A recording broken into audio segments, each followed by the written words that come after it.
Let's discuss म्यूटा rotation. अब ये म्यूटा rotation जो है, it is peculiar property shown by glucose. अब जो नेचुरल ग्लूकोज होता है, जिसे हम ऑर्डिनरी ग्लूकोज कह सकते हैं, वो अल्फा एनोमेरिक फॉर्म में होता है, विच शोस डी कन्फिगरेशन। सो सबसे इंपॉर्टेंट चीज हमें पता होनी चाहिए कि ordinary glucose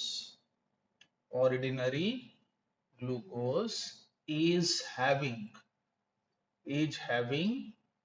alpha anomeric form, सबसे पहली बात, and it has which has specific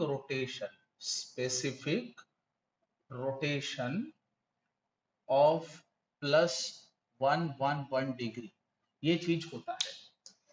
अब ऐसे ग्लूकोज का एक्वस सॉल्यूशन बना के उसे अगर हम कुछ समय के लिए ऐसे छोड़ देते हैं, आई मीन ऑन स्टैंडिंग, तो alpha anomeric form beta form में कन्वर्ट होगा और एक स्टेज आएगा जब इक्विलिब्रियम एस्टेब्लिश होगा। आई मीन इक्विलिब्रियम का मतलब ये होता है कि अल्फा फॉर्म बीटा में कन्वर्ट होगा और थोड़ी देर बाद मिक्सचर में अल्फा और बीटा दोनों एनोमर्स प्रेजेंट दिखेंगे। सो ये चीज याद रखो। So what happens on standing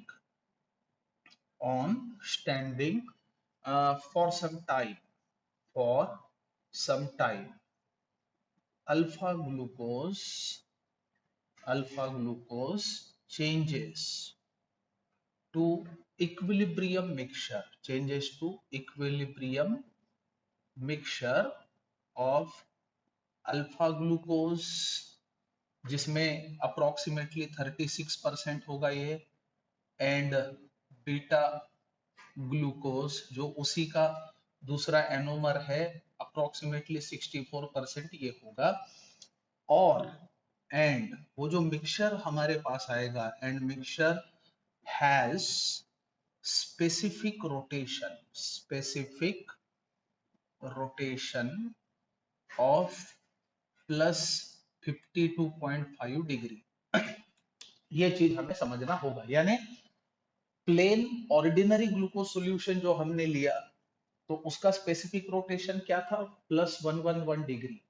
अब उसको हम थोड़ी देर के लिए वैसे ही जब छोड़ देते हैं, तो वो इक्विलिब्रियम मिक्सचर में कन्वर्ट हो गया, जिसमें अल्फा और बीटा दोनों एनोमर्स आपको दिखेंगे। तो अब वो मिक्सचर जो हमें मिला है, उस मिक्सचर का स्पेसिफिक रोटेशन होता है +52.5 डिग्री। ये बात हुई अल्फा एनोमर की। लेकिन फ्रेशली प्रिपेयर्ड एक्वियस सॉल्यूशन अगर हम लेते हैं बीटा ग्लूकोज का, तो वो भी कुछ इसी प्रकार से बिहेव करेगा, याद रखना। So similarly fresh aqueous solution of beta glucose having, अब इसका देखिए, having specific rotation of +19.7 degree. अब इसको अगर हम स्टैंडिंग में रखते हैं, तो ये भी इक्विलिब्रियम मिक्सचर में चेंज होगा, याद रखिए। So on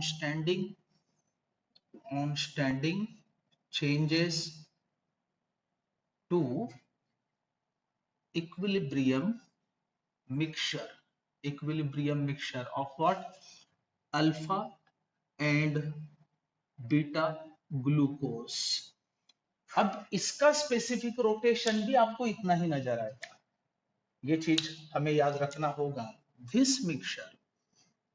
this equilibrium mixture also have specific rotation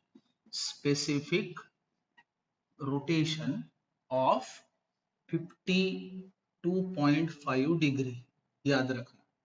यानी वो अल्फा ग्लूकोज हो या बीटा ग्लूकोज हो, उसको अगर आप स्टैंडिंग रख देते हो, तो that will gain equilibrium or and that equilibrium mixture has specific rotation of +52.5 degree.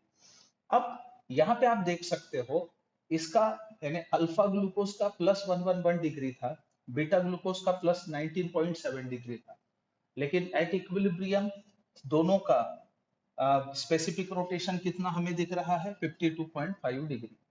So this change in specific rotation is known as muta rotation. याद रखिए. So change in specific rotation is known as, इसी को हम क्या कहेंगे, म्यूटा rotation. And largely glucose show muta rotation. So it was all about muta rotation shown by glucose.